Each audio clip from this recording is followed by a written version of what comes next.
بالکل فاطمه زما خور ده او زه ورسره په نره سړی ټوجه سپایر والا تو سپایر شوی ستا ټایم تلې دوران.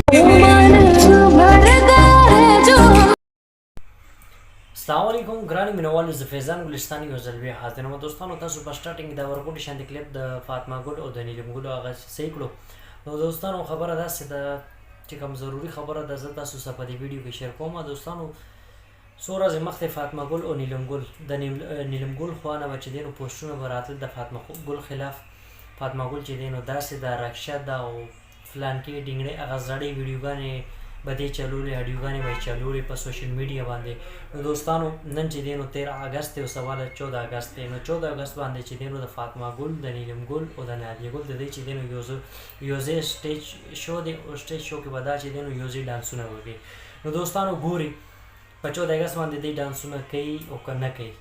ولې چې نیلم ګل چې دی نو ورته سره جنډه ورته ښکاره کړه، سور رنګ ورته ښکاره کو چې زما فاطمه ګل سره نه لګي. اول یې روغه کړې وه، روغې نه بس بیا چې دی نو د دې څه معاملات داسې راغلي، څه خبره راغلې او تنازع به شوه.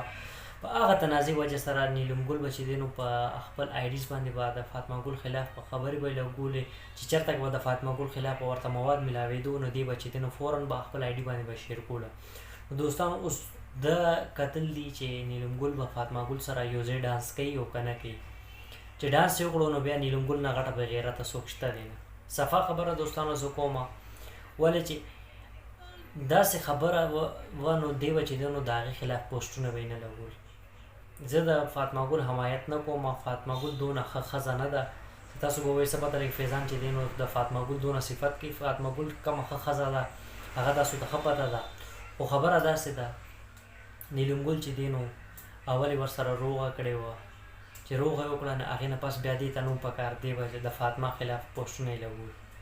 نو اوس به چې دی نو سبا به مونږ ته پته لګي دوستانو د دې چې دی نو څه معاملات دي، څه کار روزګار کوي.